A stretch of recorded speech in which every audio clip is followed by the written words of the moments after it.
الارتفاع بتاع القطعه اللي انا عاملاها ل 185. هي بتسوى معاك على 180 عشان انت عامله بيها بصوا ادي الحرف بتاعها اهو. تمام. مش ببدا من عند ال 30 القطعه، ببدا من عند 30 سم. 30 سم اهم مع ال 30 سم اللي انا معلماهم بالفرد، اللي هو من عند الراس ارتفاع الجنب اللي هو جنب الحيطه اهو. فاهميني؟ اهو اللي هو نهايته. هروح عامله ده مع ده كده.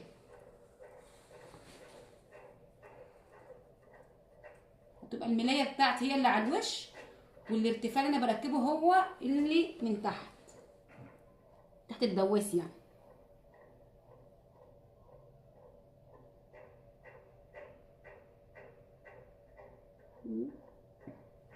هروح بقى ايه ما اجي اخيط. طبعا انا كده كده كنت سايبه بتاع 2 سم زياده في الملايه، 3 سم كمان.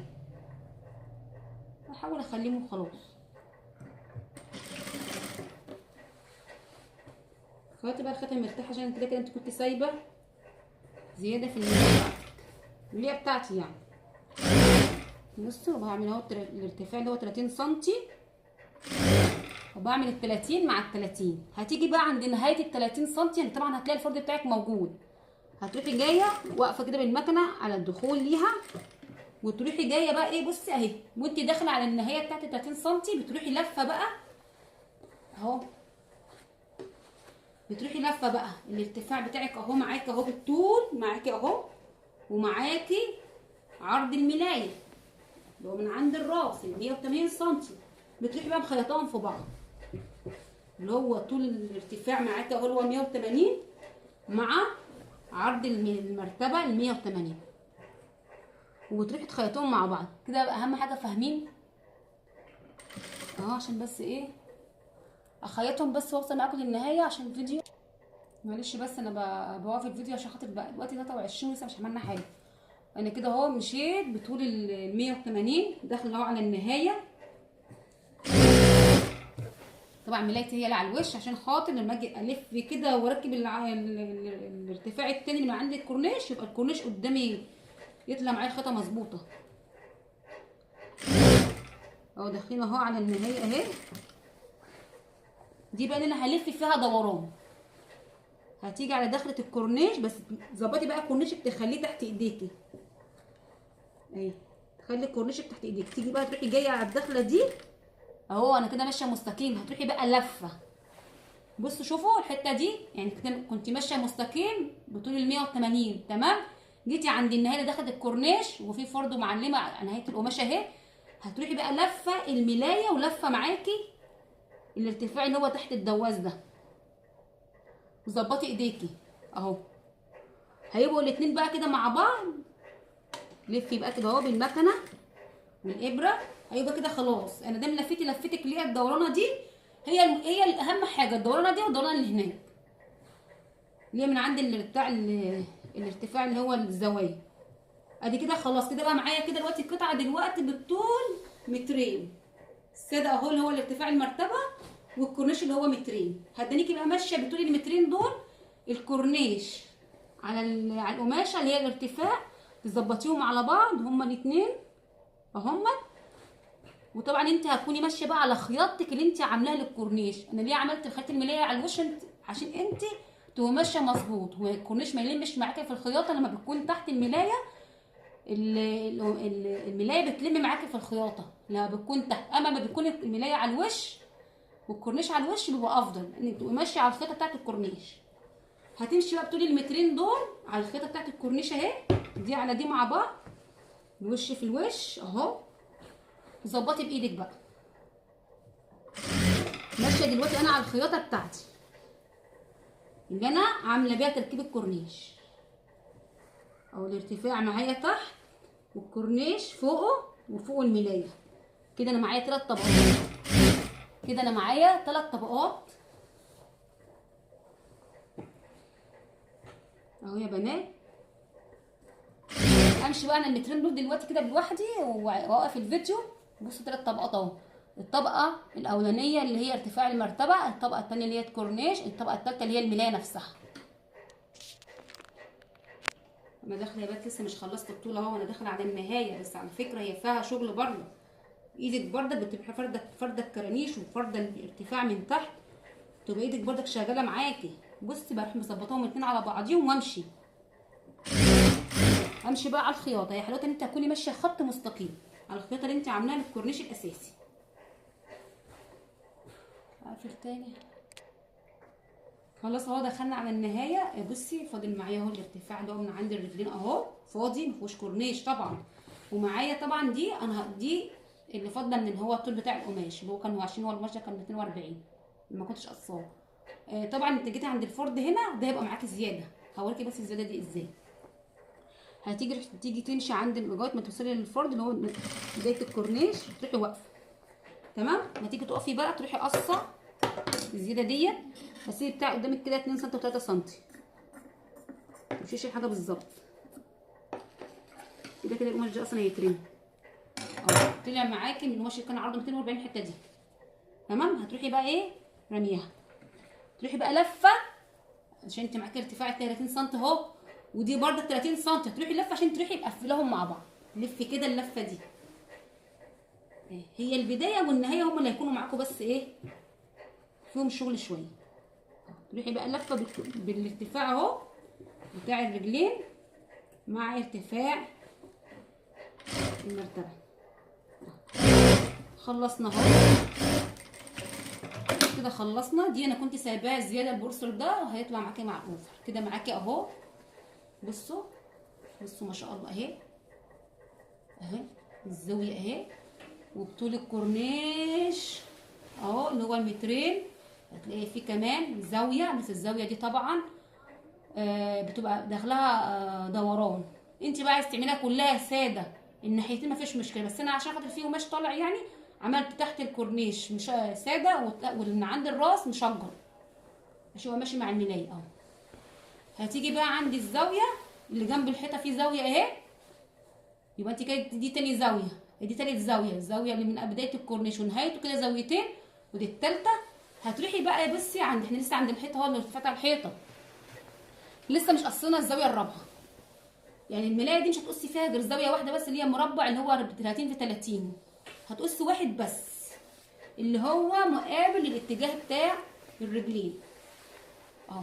انا معايا اهو دي اللي من عند الرجلين اهي، اللي من عند الرجلين اهي هتمشي كده هو 180 بتوعك، ها 180 بتوعك اهو، وهيبقى فيه زاويه. طبعا انا لسه هقيسها بقى، هقيسها لكم. ادي متر و80 تمام، هيفيد معاك ال 30 سم اهو، خليها طبعا 32 سم. وتروحي معلمه بالفرد ده اهو، وهتروحي مخليه ده قدامها بردك 32 عشان خاطر دي هتطلع مع الاوفر هو البورصل ده معاكي 32 هنا و32 هنا، وتروحي مطبقاهم على بعض. دي كده الزاويه الملايه دي كلها ما فيهاش قص زاويه غير زاويه واحده بس اللي هي من عند الرجلين الجهه الثانيه مقابله للكورنيش.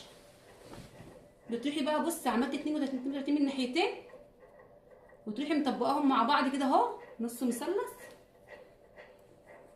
وتروحي مطبقه تاني التطبيقه اللي هننزلها التطبيقه كده بحيث ان يطلع معاكي هنا اهو المثلث اهو.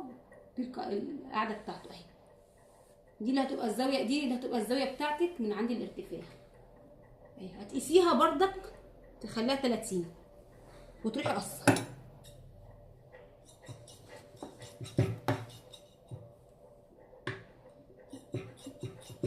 هي كل الشغلانه كلها متمكنه في الحته التانيه اللي هو الزاويه والتركيب الارتفاع، بس المرايه كلها سهله، هي بس الشغل كله في تركيب الارتفاع بتاع المرتبه والزاويه.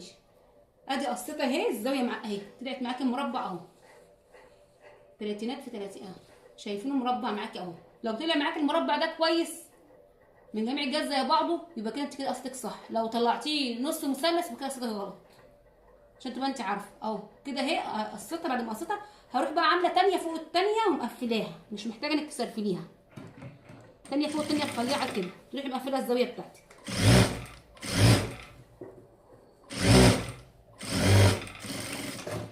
يبقى دي كده ايه بقى الزاويه الرابعه للملايه الاستك اهي. هي الزاويه الوحيده اللي اتقصت مربع 30 في 30 اه كده اهي. الجهه الثانيه المقابله ليها اهيت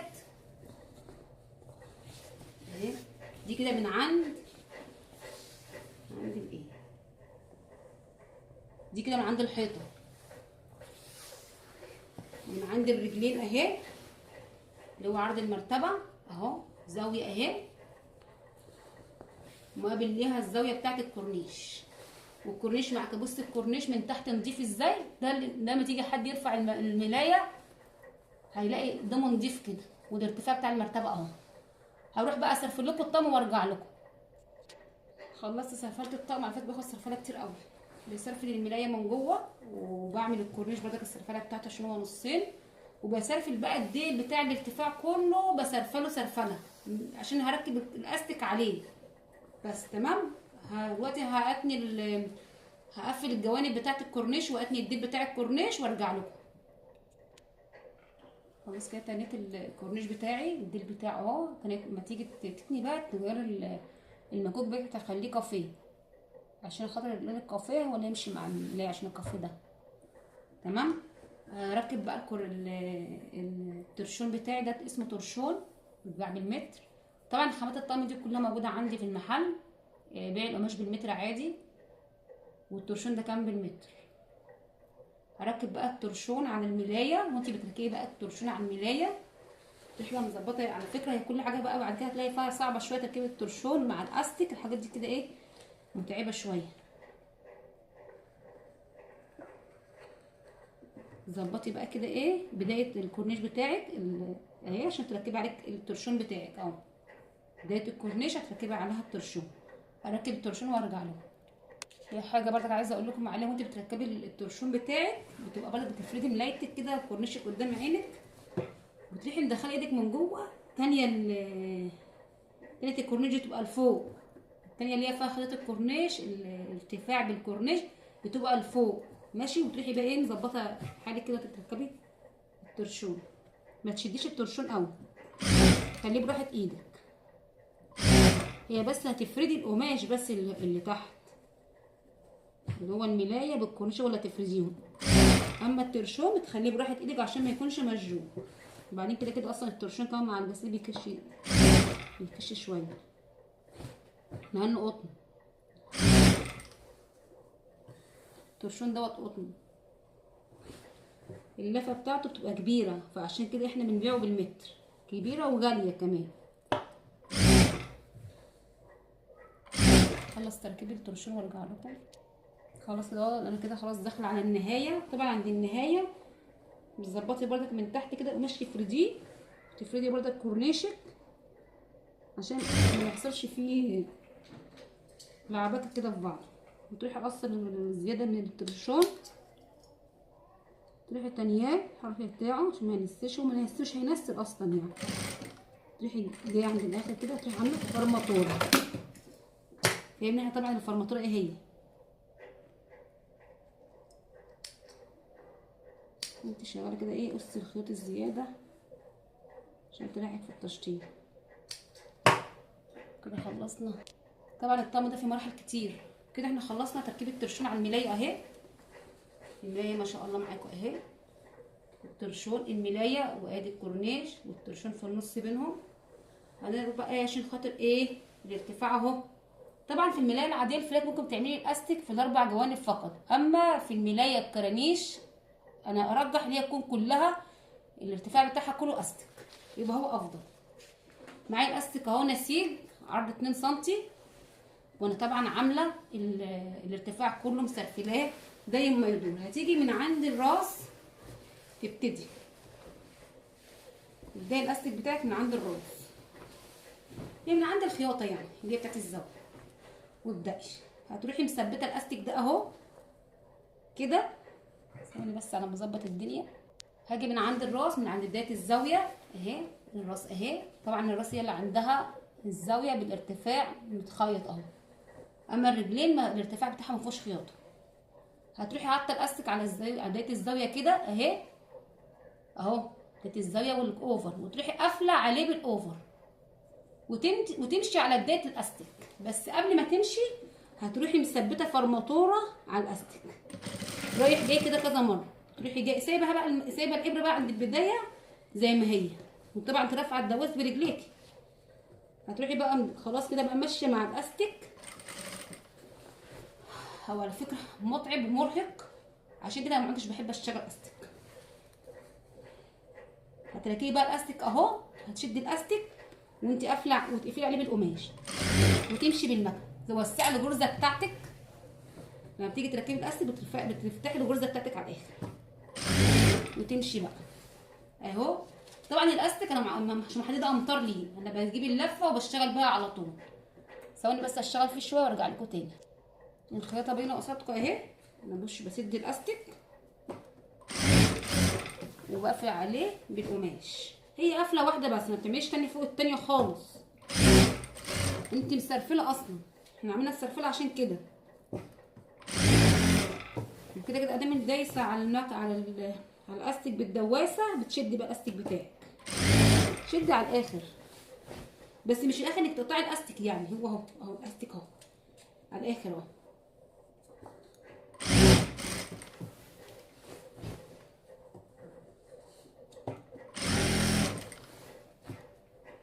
طبعا الاستيك ده بيبقى اغلى شويه من الاستيك. في استيك كده بيبقى عرض سنتي، ده اغلى منه وافضل منه. العرض السنتي ده ساعات بيفك مع هو مش بيفك على طول، بس مع الاستخدام يعني.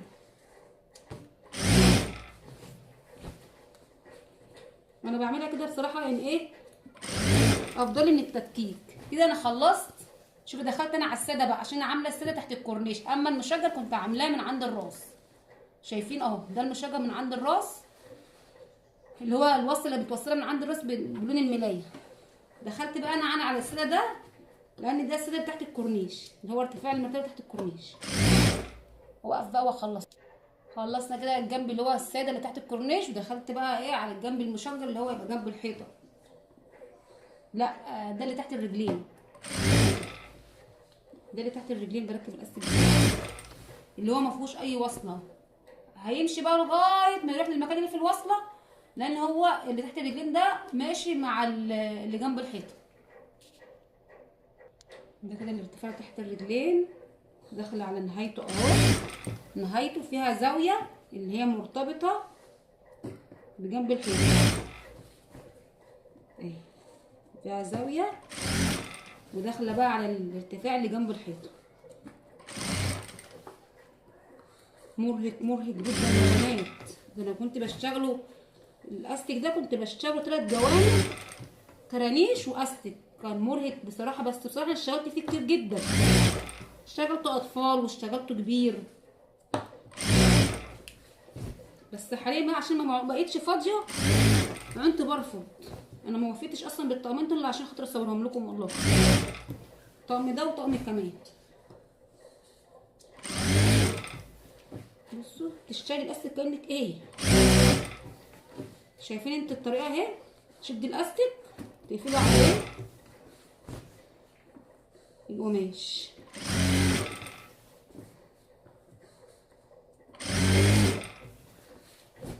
قربنا نخلص ان شاء الله. وقف شويه اهو. اخيرا دخلنا على نهايه الاستيك. هنروح قصين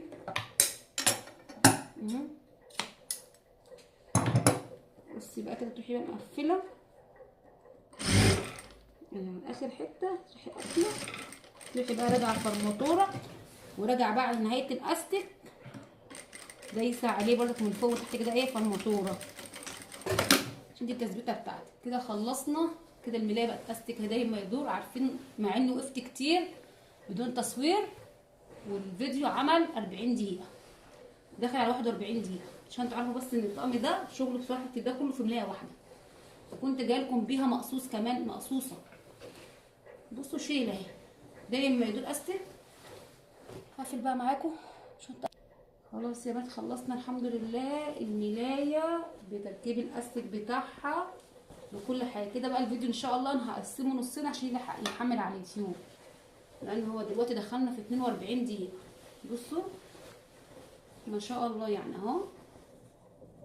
واقفل بقى معاكم بقى الفيديو واقول لكم مع الف سلامه. بس ما تنسوش الاشتراك في القناه، واللي ما فعلش زر الجرس يفعله عشان يوصل له كل جديد مني. وربنا يكرمنا جميعا يا رب ويرزقنا. وان شاء الله كل الخامات اللي بشتغل فيها حاليا موجوده عندي في المحل، اللي يحب يشرفني انا موجوده في الزقازيق شرقيه الصيادين بجوار مدرسه النصر. اللي يعني هنزل لكم اللوكيشن طبعا، وعندي جروب واتس بنزل فيه الخامات بتاعتي اللي موجوده عندي في المحل، وكل حاجه ان شاء الله بشتغلها على جروب الفيس هتلاقيها موجوده عندي الخامات بتاعتها. الحمد لله بجيب افضل الخامات على قد ما اقدر في العمريه، يعني معظم شغلي عمريه. وعندي برضك جزء برضك موجود منه بركال وماكرو فايبر. الثري دي جبت كام شكل بس الصراحه عشان انا مش شغلي مش في الثري دي، هتلاقي كل معظم الشغل عندي عمريه. وموجود كمان كوفرتات بيكا جاكار وكوفرتات بيكا قطن، وموجود الاسترايب، وموجود طبعا بقى الخامات اللي هي التول الهندي والساري الهندي والجوبرات. كل حاجه بتبقى بتحتاجيها كطقم بنزله متصور عرفني الخامات بتاعته عندي، عشان مش هخليكي تلفي بره وتشوفي هتعوزي تجيبي الجويلري. كل حاجه هتلاقيها عندي ان شاء الله، حتى شنطه التغليف للطقم كله موجود عندي باذن الله. ما تنسوش الاشتراك في القناه وتفعيل زر الجرس. السلام عليكم ورحمه الله وبركاته. مع الف سلامه يا بنات.